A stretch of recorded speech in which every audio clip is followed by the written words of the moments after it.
And why would you say that? Because I wanted to meet you because you're a f***ing meme. Wait, you said what? I'll give you a kiss on the cheek. Okay. Got All right. you.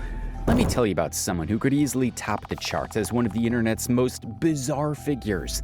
Meet Lamar Cruz, or as the internet knows him, Lil Mar, a pizza delivery driver turned wannabe self-proclaimed rapper turned trucker, TikTok and YouTube creator, sexual offender / predator, and SoundCloud personality, turned walking internet spectacle. But if all of these titles are hard for you to remember, the most important one is that he's a horrible person.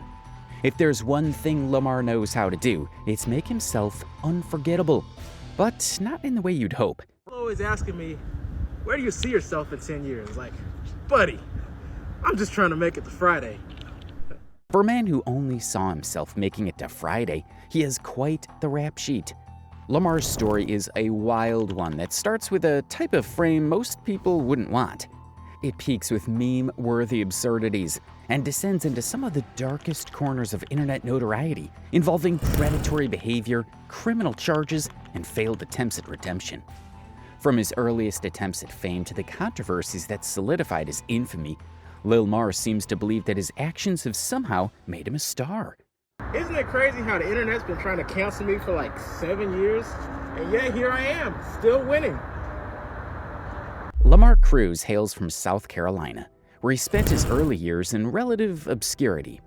Little is known about his childhood, but from the glimpses he's shared online, it's clear that Lamar's upbringing didn't set him up for the kind of fame or infamy that would later come his way.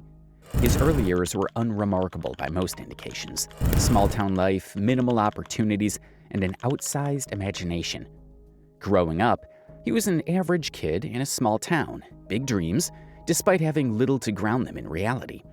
He wasn't particularly remarkable, except for his over-the-top personality and the wild stories he liked to tell. He dreamed big, imagining himself as a superstar rapper who would one day take the music world by storm. But unlike most kids who grow out of such dreams, or at least temper them with reality, Lamar held on tight. He wanted to be someone the world would notice, someone unforgettable. Lamar's rap journey began in 2014 when he released his first track, Bass Bumpin', at just 14 years old.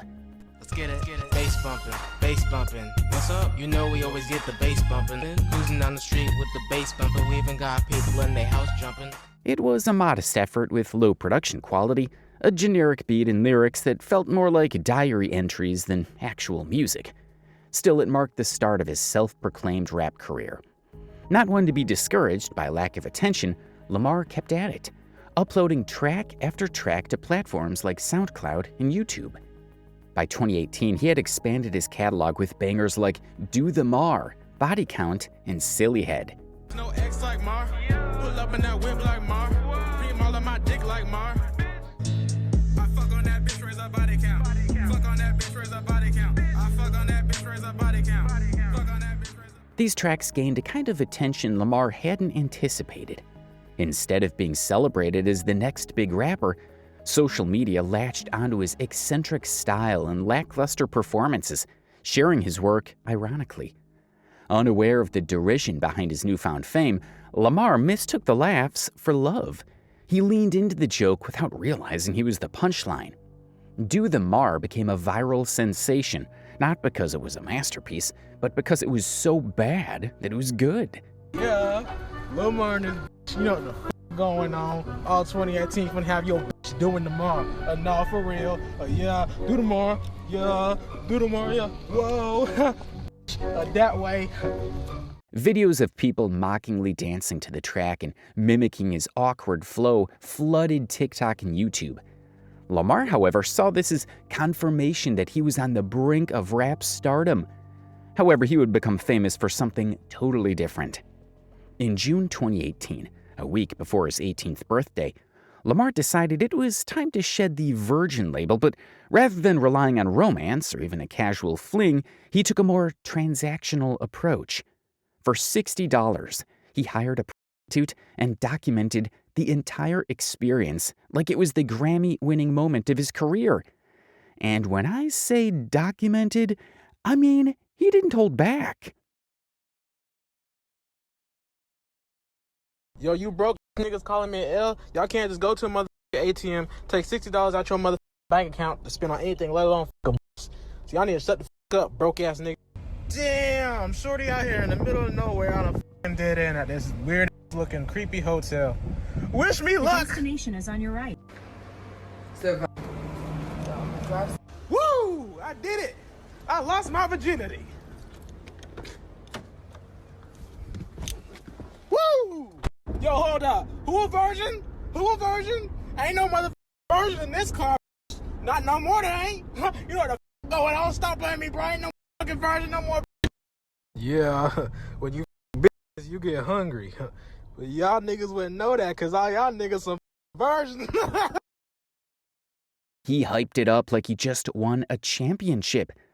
The video, which would be posted by another user on Twitter, blew up with over 30,000 likes, but the attention wasn't exactly applause-worthy. People roasted him like a Christmas turkey, and yet somehow even Adam22 of No Jumper fame retweeted it, claiming Lamar a legend. If by legend you mean a guy who just set the bar so low it's underground, then sure, he was a legend. This new attention led people to listen to his music, and for a bit, he was almost famous. Lamar's belief in his inevitable rise to fame drove him to level up his rapper aesthetic. He decided it was time to complete his transformation into a bona fide rap persona. If he couldn't command respect with his music, maybe he could with his image. In a move typical of aspiring rappers, Lamar began covering himself in tattoos. He began with a palm tree on his cheek and his now infamous lonely face tattoo. It was his first tattoo, and it was mocked so relentlessly online that Lamar started a GoFundMe campaign to raise money for its removal. Unfortunately for him, the campaign flopped, leaving him stuck with his self-imposed branding. But Lamar didn't stop there.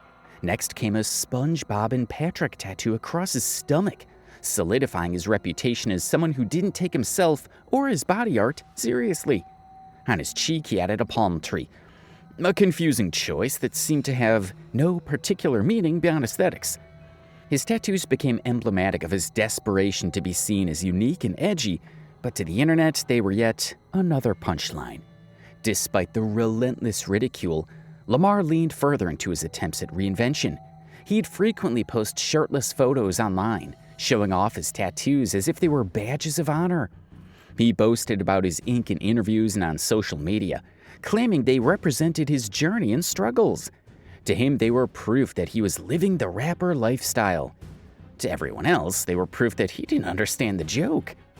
Even as the internet laughed at his expense, Lamar clung to the idea that he was destined for greatness and took it to a whole new level when he ventured into the world of adult entertainment. Or more accurately, when he turned his questionable life choices into a pub channel. The videos weren't just low budget, they were legendary in their absurdity. Lamar's commitment to authenticity meant the videos delivered exactly what the title promised, no more, no less. Whether it was bad lighting or just plain disturbing scenarios, Lamar's channel quickly became a bizarre spectacle that left viewers equal parts horrified and entertained. It wasn't mainstream fame, but in his own twisted way, Lamar found an audience and made sure no one could forget him. As his fame grew, Lamar's belief in his rap career only deepened. He declared himself a rising star, claiming he was just one hit away from breaking into the mainstream. He would talk about his fans as though they adored him unconditionally, not realizing they were laughing at him, not with him, even coining and tattooing the phrase, "dat way." Yeah, Lamar, no, for real, that way. Welcome back to another vlog. His most viral and most bizarre moment in Lamar Cruz's internet saga, however, was yet to come.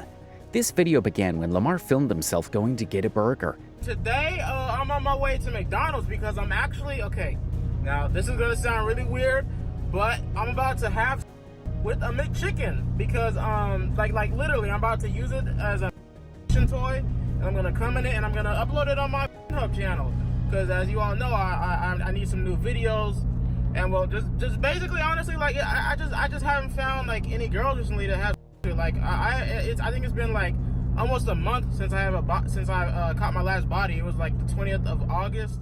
He knew it was weird, but in his pursuit of virality, he decided to do it anyway. The clip quickly spread across the internet, leaving viewers both horrified and confused. In the video, Lamar appeared to be genuinely proud of his actions, even making comments that cemented his status as a living meme. The McChicken video became a shock meme, one of those unsettling clips people share with unsuspecting friends for the sake of reaction. It joined the ranks of other infamous internet gotcha moments used to troll and prank people online. The idea of sending someone a link, pretending it was something cool, only for them to stumble upon Lamar's McChicken antics. Instead of being mortified by the backlash, Lamar leaned into the notoriety. In his mind, the video was a moment of triumph rather than humiliation. In a follow-up statement, he proudly declared, "That was better than any male or female I've been with." He even suggested that others wouldn't understand the experience until they tried it themselves. While the McChicken incident gave Lamar more attention than he'd ever received before, it also set the tone for how the world would perceive him. He was no longer the aspiring rapper trying to make it big, he was the McChicken guy. It was a label he could never shake, no matter how much he tried to rebrand himself or steer the conversation elsewhere. With his reckless pursuit of fame and validation, Lamar unwittingly opened himself up to being catfished time and again. People saw him as an easy mark, someone so desperate for attention and connection that he'd overlook glaring red flags. One notable incident saw Lamar drive hours to meet a girl he had connected with online. When he arrived, however, the encounter took a humiliating turn. The girl bluntly told him, Why would you say that? Because I wanted to meet you because you're a f***ing meme. Wait, you said what? I'll give you a kiss on the cheek. Okay. Got Alright. you. Okay, bye. Bye. Have a good day. Have a fun drive home. Yeah, Lamar, hey, I really just got a kiss on the cheek. No, for real. Damn way. Yeah. These humiliations became a recurring theme in Lamar's life. Time and again, he fell for similar traps, each encounter eroding whatever dignity he had left. Car first so I could see what you look like. Alright. Alright. Oh, I think that's them in this SUV right here. Hold on. Oh yeah, that's him. I'm about to put this in park. Drive. Yo. Huh? Bro, I just wanna know what the is wrong with you, bro. What the is wrong with you? That's fine, you can put me on there. Yeah, you going on YouTube. I'm 16, so do it. You 16, bro. You're not 16, bro. Let me show you my license. Get out, bro, get out. No, ain't nobody getting out nothing. Huh? What you doing? Okay, what the are you doing? I'm just calling the police, let them know you mean a 16-year-old. What the Trolls exploited his desperation for human connection, often luring him into embarrassing situations purely for their own amusement. His gullibility and willingness to believe that someone might take him seriously only fueled their actions. However, humiliation and rejection didn't seem to deter him from his singular obsession, growing his body count.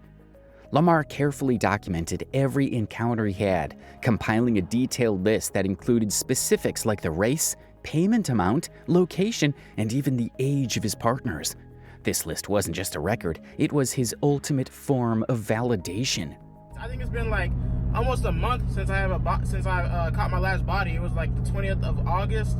So it's been over 20 days. So yeah, it's just not easy to find women to have with, so or men. So Lamar often flaunted this list, proudly using it to justify his self-worth, even in the face of widespread ridicule.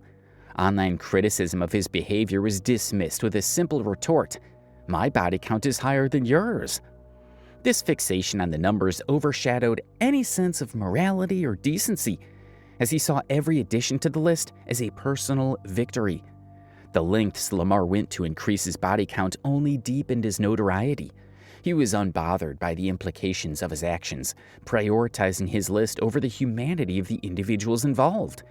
His willingness to pay for encounters, engage with strangers online, and even fall for obvious traps highlighted the depths of his desperation.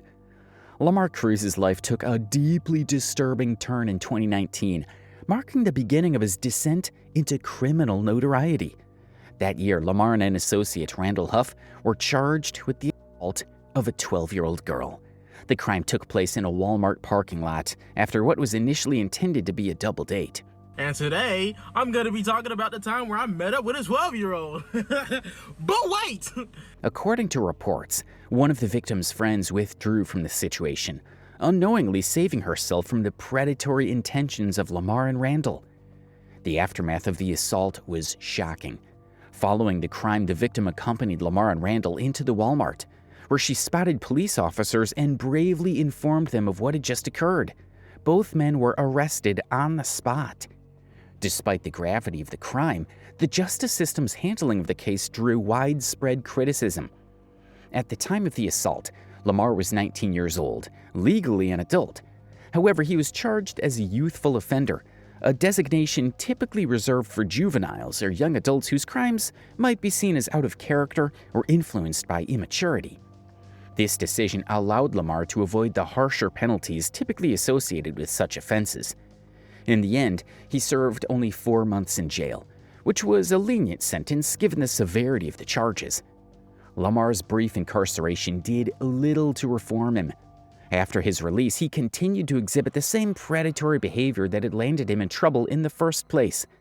He maintained his obsession with increasing his body count, disregarding both moral boundaries and legal constraints. Reports surfaced of Lamar pursuing minors on social media platforms, with his online behavior showing no signs of improvement or accountability. At this time, he was already seen as a predator, being that, apart from the 12-year-old he met at the mall, and for which he would be sent to prison for, he claimed to have impregnated a 14-year-old. At some point, a while later, rumors were spreading about Lil Tay's possible death, and Lamar wanted to offer his condolences. Instead of showing respect or sympathy, Lamar posted a shocking message. He wrote, "No, I've been waiting years for her to turn 18. This wasn't just a careless comment. It highlighted his troubling obsession with her age in a way that most people found deeply unsettling. This wasn't the only time Lamar made inappropriate remarks about Lil Tay. In another post, he directly asked, "How old is she? Please say 18. These kinds of statements made it clear that he was far too focused on her age, even as a minor, which is disturbing on multiple levels. Lamar's actions didn't stop there. He even posted a story about Lil Tay's rumored death, saying, "Rest in peace, beautiful. I've been heartbroken all day long." While it might have seemed like a tribute at first glance, his previous comments made this post feel more like an attempt to attract attention than a genuine expression of sadness. Lamar's behavior reached a new level of cruelty with an incident involving a homeless woman that showcased his complete disregard for others' humanity. This episode began as yet another twisted chapter in his obsessive quest to increase his body count.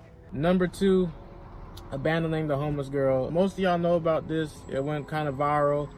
Basically, I picked up the girl in Charlotte, North Carolina, which is an hour and a half away from Columbia, South Carolina. And I had told her that I had a place for her to live because she was homeless. And I really didn't think it through, honestly, because I didn't know, I didn't have a plan really. I just decided to take her and leave her at this house, which was a little bit, I'll admit. But the thing is, the house that I left her at, it wasn't actually an abandoned, it was an abandoned house, but it wasn't in the middle of nowhere. It was literally in the same neighborhood that my friend Huff lives in, and I live 4 minutes away from Huff, so she was literally right down the street. That's why when she walked to the park, and once I found out that she was at that park, I drove 2 or 3 minutes and went and saw her. And she was doing okay, she met some new friends and all that. And I know it was kind of a thing to do to leave her in a whole nother state, but what y'all don't understand is that her mother lives in Hopkins, which is 20 minutes from Columbia. It's literally closer to Columbia than Charlotte. So the thing is, she didn't have anybody. Her whole family, her mom, her brothers, she didn't have anybody, so it didn't make a difference which state she was in. She was going to be homeless regardless. It's not like her family lived in Charlotte. They lived closer to Columbia. They just didn't, she really had nobody in her life, and it's sad, but some of y'all thought it was funny. It wasn't supposed to really be funny, but it was just, I just be wilding sometimes. But the thing is, though, she's doing pretty good now. She has a job at Waffle House. I'm not going to say which location, but she does have a job, and I know she's not homeless. So here is how that went down.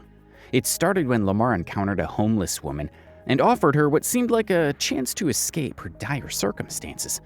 Under the pretense of providing her with a place to stay, Lamar convinced the woman to accompany him.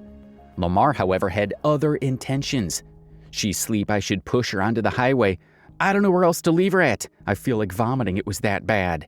After fulfilling his goal of adding her to his list of encounters, he drove her to a desolate, abandoned house in a remote area. Upon arriving, he feigned concern, telling the woman he had forgotten his keys in the car. Promising to return shortly, he walked back to his vehicle only to speed away, leaving her stranded and alone. You can just wait here, I'll go get it.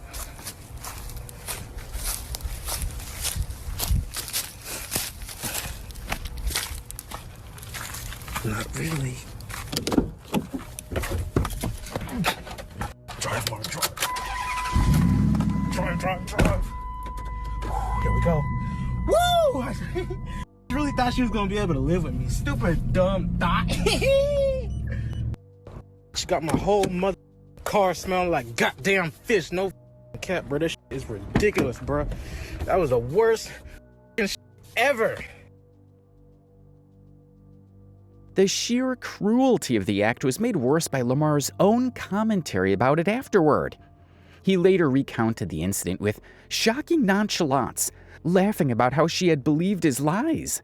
Despite briefly expressing some semblance of regret, remarking that he felt bad for leaving her in another state without a phone, Lamar's twisted sense of priorities quickly surfaced, saying, at the end of the day, his body count is 31, and that's all that matters, he concluded, dismissing any notion of accountability or compassion.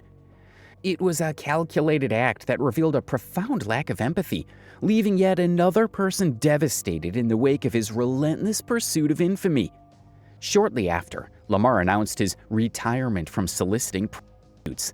In typical Lamar fashion, he shared this life update with some chaotic energy that defined his rise to infamy.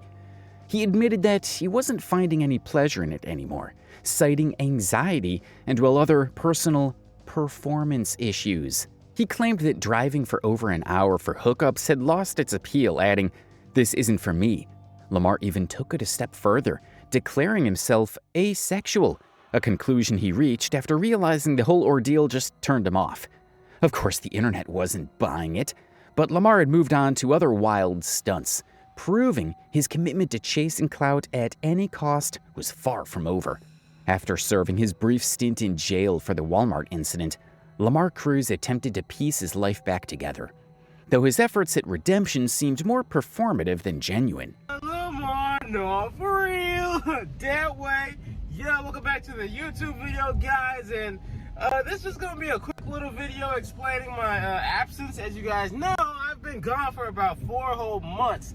Now, I'm pretty sure all of you know by now that I was in prison. So, basically, I'm not going to talk about my experience in prison in this video right here, although I do have plenty of stories coming, like story time videos coming of it. But I'm just going to explain why I was in prison and my sentence, because a lot of you guys are confused on how I got out early, even though I did all my time. So, I'm just explain what I was talking about. So, yeah, basically I did 4 months. So you guys remember when I caught that charge in 2019. Now, obviously, I had to take a plea deal. I'm not gonna talk about that because, you know, that's, you know what I'm saying? There's no legal defense for that charge. So I had no other choice but to take a plea deal. But everybody already knows what happened in that situation. With his rap career in shambles and his reputation irreparably tarnished, Lamar pivoted to a new chapter, trucking. Before he went to jail, he had acquired his CDL, which allowed him to drive a semi-truck, and he seemed to really embrace life as a truck driver, transforming his mundane day-to-day into content for TikTok. His page became a mix of trucking adventures and makeshift cooking videos that often showcased weird culinary creations. With limited access to proper cooking facilities, he cobbled together meals from canned goods and truck stop staples, proudly presenting dishes like Mexican beef chicken stew, which combined Spanish rice, chili with beans, and chicken breast, seasoned with an odd mix of too much salt and just a hint of pepper. These videos earned him a modest following, with viewers mostly going between mockery and fascination at his relentless confidence. He also embraced religion, publicly announcing that he had become a born-again Christian. You know what I'm saying? I took that as a blessing. I came back and I bossed up. And you know what I'm saying? This is only the beginning of my come up. You know what I'm saying? Like, everything happens for a reason. You know, this is my year, bro. I'm about to hit the top, bro. I'm a mama. Y'all about to see all this and witness it first class. But now anyway. To mark this new chapter, he underwent a baptism ceremony in the ocean, sharing videos of the event to reinforce his supposed redemption. However, his sudden piety raised eyebrows, as he had never previously mentioned any inclination toward faith. The timing of his spiritual awakening, immediately following his release, felt more like a calculated attempt to rehab his image than a genuine change of heart. After he was released, Lil Mar's Instagram and online presence started to center around his love for cars as well, specifically his Galaxy-wrapped Corvette. Oh, no, for real, that way. Yeah, welcome back to the YouTube video, guys, and today I'm finally back in Colombia and I'm seeing my wrapped Corvette for the first time. I just wanted to make this quick little video. However, with this new car, Lamar became a whole new problem. Behind the wheel of his Galaxy-themed Corvette, a car that screamed attention-seeking at best, Lamar seems to forget that public roads are not his personal racetrack. 10 reasons. So we're gonna start with the most simplest one. Number one, driving recklessly. I mean, I like to drive it fast. Like, who doesn't? So I don't understand how y'all guys try to say I'm driving recklessly, especially. His videos showcase a series of risky maneuvers, weaving through traffic at breakneck speeds, frequently ignoring turn signals, and filming it all one-handed for social media clout. His justification is always a misguided belief in his own driving skills, claiming years of experience and a clean accident record as a free pass to flout traffic laws. But it's not just the recklessness that raises eyebrows, it's the audacity to broadcast these actions for internet fame, as if speeding and endangering lives were something to be proud of. Predictably, this phase of newfound devotion didn't last. Within months, Lamar returned to his familiar patterns of questionable behavior, using his trucking career as a backdrop for content that mirrored his earlier antics. Lamar Cruz's predatory behavior did not end with his arrest in 2019. Instead, it escalated in troubling ways that showcased his lack of remorse. One of the more unsettling patterns in Lamar's post-jail life was his continued involvement with minors, often under the guise of ignorance or misunderstanding. On multiple occasions, Lamar was seen in videos interacting with minors, offering explanations that strained credibility. In one famous incident, he was confronted during a sting operation where he had attempted to meet a 17-year-old girl, only to be confronted by the organizers. Hey Mar, want to come out? You want to come out, Mar, and talk about why you were trying to meet a 17-year-old girl? You're trying to meet a 17-year-old girl? You're trying to meet a 17-year-old girl at a park, Mar? That's kind of weird, Mar. That's kind of weird, Mar. What were you doing at the park trying to meet a 17-year-old, Mar? It is truly amazing how he keeps falling for this. Catfishing stings became a recurring theme in his life, with vigilantes setting up fake profiles to expose him. Despite the repeated exposure of his behavior, Lamar remained dismissive of the accusations and continued to frame himself as a victim. His claims of being set up became a common refrain, but the mounting evidence against him left little room for doubt. Each new revelation further tarnished his reputation, solidifying his status as a pariah in both online and offline communities. Lamar's actions were not just a byproduct of poor decision-making. They revealed a pattern of predatory intent that continued to spiral, unchecked by either public scrutiny or legal consequences. Lamar Cruz's troubling behavior extended beyond in-person incidents, bleeding heavily into his online presence. Platforms like TikTok, Discord, and Facebook became arenas for some of his most alarming activities. Allegations began to surface of Lamar targeting minors through direct messages and live interactions. Screenshots and video evidence frequently showcased his predatory tendencies, with conversations hinting at inappropriate intentions. What made these allegations even more disturbing was Lamar's frequent attempt to justify his behavior with bizarre and dismissive excuses. In one recorded conversation, he downplayed his actions by claiming he was high on at the time and wasn't thinking straight. In another instance, he blamed sleep deprivation, stating he hadn't slept in days and his brain was just on autopilot. These excuses only added fuel to the outrage, as they failed to acknowledge the harm his actions caused. Rather than showing accountability, Lamar leaned into these deflections, attempting to paint himself as misunderstood or victimized by circumstance. This pattern of minimizing his actions persisted across platforms, even when confronted with evidence that left little room for interpretation. Discord and TikTok became particularly notorious for exposing his predatory inclinations.